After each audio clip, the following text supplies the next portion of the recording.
All masses at the Manila Cathedral today have been dedicated to Pope Francis.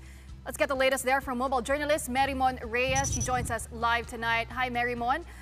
May misa pa ba dyan? Tuloy pa rin ba ang hourly masses para kay Pope Francis? Magandang gabi sa inyo, ladies. So far dito sa Manila Cathedral, kaninang 12:10 p.m. or noon yung pinaka-last na misa. So yung scheduling dito ng mga daily masses nila, it's still the same. Pero so far, ang pinakamalinaw dito is until doon sa end ng 9 days na supposed morning for the death of Pope Francis, mananatiling bukas ang katedral until 7 o'clock p.m. para doon sa gustong magtirik ng kanilang mga kandila sa Christ the King Chapel sa loob mismo ng Manila Cathedral. However, kanina pa lang umaga doon sa 9 a.m. Mass for the Eternal Repose of Pope Francis or Lolo Kiko as we know him or as we call him, napuno talaga ng pagdadalamhati ang mga churchgoers, and yung iba nga dito hindi pa rin daw talaga nila matanggap or hindi pa raw sila makapaniwala na supposedly it's a happy week dapat kasi Easter Tuesday katatapos ng Easter Sunday, pero the bad news came in at all they have to do na lang daw ngayon is dalhin sa kanilang mga puso yung mga iniwan na mga teaching at yung naging inspirasyon daw na ibinigay ni Lolo Kiko, and to live on and continue doing the good deeds daw. And Marymon, kanina nga nag-preside din ng misa dyan si Archbishop Jose Cardinal Advincula at makakasama nga siya sa Conclave of Electors. Nasabi ba niya kung kailan siya pupunta ng Rome, ng Italy? Unfortunately, right after nung misa kanina dito kay Cardinal Advincula, hindi na siya nagpa-unlock ng interview sa media. Bishop Pablo David he's planning to leave the Philippines to go to Rome around April 25, so that's Friday. Meron kasing limited time at pahirapan daw kasi talaga makapag-book ng kanilang tickets papuntang Europa. So we are expecting na yung mga cardinals natin mula dito sa Pilipinas, so that would be Cardinal Luis Antonio Tagle, Cardinal Pablo David, at saka ito nga si Cardinal Advincula, hopefully before ma-push through talaga yung supposed conclave, nandoon na sila sa Europa.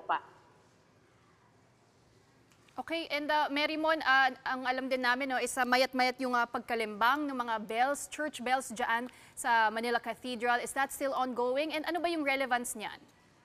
Yes, kahapon po dito sa Manila Cathedral, niring nila yung kanilang kampana na around 12 to 13 minutes to honor yung years of papacy ni Pope Francis. Pero traditionally speaking kasi yung pag-ingay ng mga kampana o ng mga dambala ay para tawagin ang mga worshippers and also to announce significant events. So dito sa sitwasyon natin, sa konteksto ni Pope Francis, yung kanyang pagpanaw ay isang bagay na gustong-gusto ng simbahan na i-honor, balikan kung ano nga ba yung naging serbisyo na ibinigay ni Lolo Kiko. At the same time, mahihikayat ang mga kapatid nating Katoliko na ipagdasal nga itong eternal slumber, rest, and repose ni Pope Francis. So far, today, hindi natin narinig, hindi kumalembang dito ang kampana ng 12 to 13 minutes, pero usually naman, by the hour, nire-ring din nila ang kanilang bells, and we're expecting until the end of the supposed 9-day morning ng simbahan, pagpapatuloy nila iyon kasama ng candle lighting sa loob ng Manila Cathedral. Sabi mo nga, Marymon, we are in the midst of the 9 days of mourning. Have you noticed an uptick of mass goers dyan sa Manila Cathedral? At ano ba ang iba pang plano ng simbahan in the coming days? Yes, mga estudyante, lalo-lalo na kanina, first thing in the morning, mga estudyante, nung nakausap natin, may klase daw sila, may pasok daw sila, pero ayaw nilang sayangin yung oras na kung makakadalaw daw sila dito at makapagdatirik ng kanilang kandila for Pope Francis.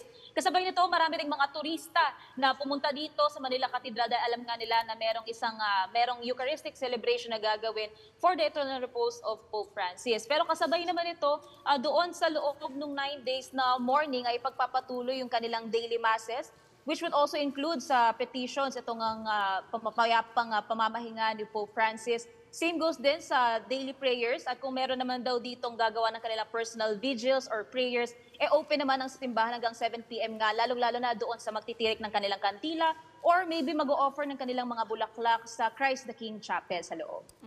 All right, well, thank you very much for that report. That was mobile journalist Marymon Reyes reporting to us live from Manila Cathedral.